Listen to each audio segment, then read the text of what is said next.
Hello and welcome to Art with Mrs. G. It's summertime and so today we're going to do some beach art. Isn't it lovely when you can sink your toes into the warm sand? I really must take myself for a trip to the seaside sometime soon. Now, for those of you who like to get messy with your art, you can actually do some real feet painting and footprinting today.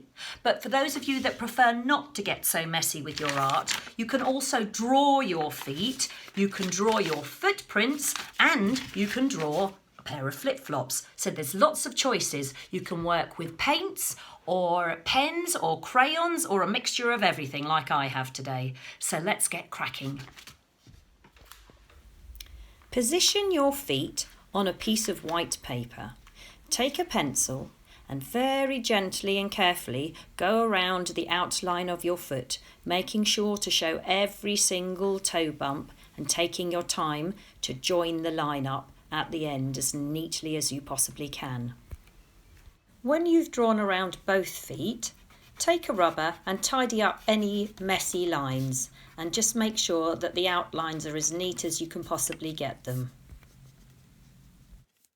And now we turn it into a footprint. Look at the sole of your own foot and the size of your toes before you start drawing to help you. Obviously the little toe is the smallest and then they get gradually larger as you move around to your big toe.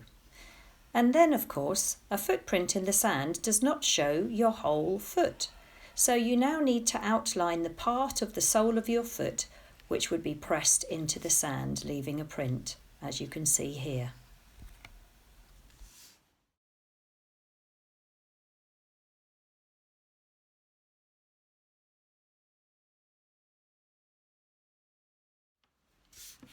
Rub out any unnecessary lines that are now left on your footprint.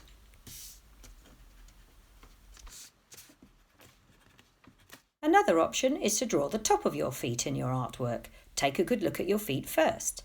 Then very carefully sketch in the pad of your foot so that you know how long to draw your toes. Then when you're ready, draw each toe very carefully with the gaps in between.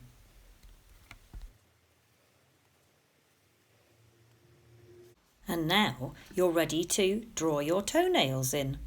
You can make these as long or short as you like, and later on you can colour them in felt tip colours, patterns, or get real nail polish out and paint them in. The third option is to have flip-flops in your artwork. Once again, draw in where the pad of your foot would be so that you know where to position the toe hole for your flip-flop. And once you've positioned the toe hole, you can start drawing on the straps for your flip-flop, curving down each side and just slightly sticking outside the line of your bare foot. Once you've drawn both sides of the flip-flop strap, you need to get rid of the toe bumps on your drawing and draw one continuous line round the outside of your toes so that they look like flip-flops. Grab a rubber and get rid of the toe bumps that are still showing and neaten up the edges.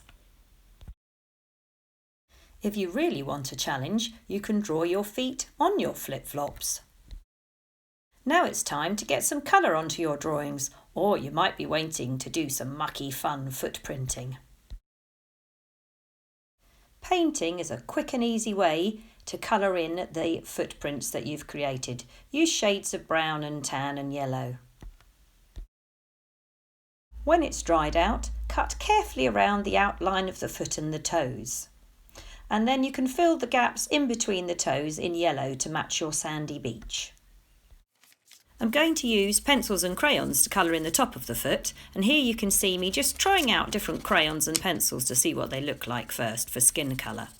And then once you're happy, get colouring in and layering up the colours to get as effective a tan as possible. If you like, you can grab some felt tip pens and colour in the toenails, or ask nicely and borrow some nail polish and use real nail polish on your toenails. Look closely at the tops of your own feet and now proceed to draw on the little wrinkles which show where your toes bend and the bumps where your knuckles are and the little bones and veins that run over the tops of your feet to make them look more realistic. Very carefully cut out the feet that you have now drawn. The reason they're still looking a little bit weird is because there's no ankle attached. So we're going to cut the bottom part of the foot off and then they should look fine. In fact, these are spookily realistic.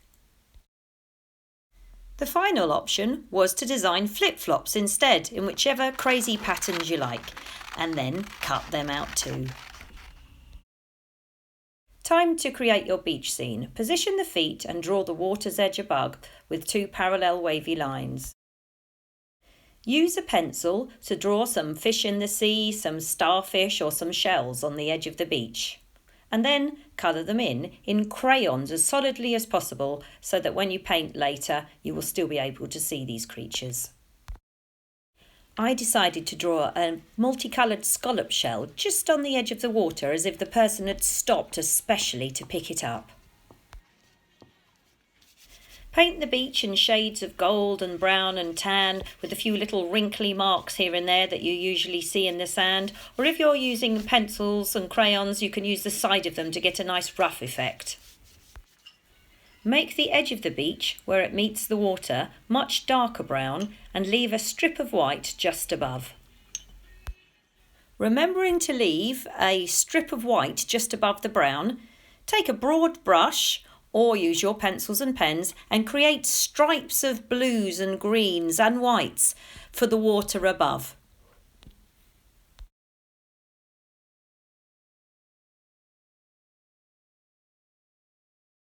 Hopefully the colours will mix together a little bit and overlap so you get nice watery effects like this.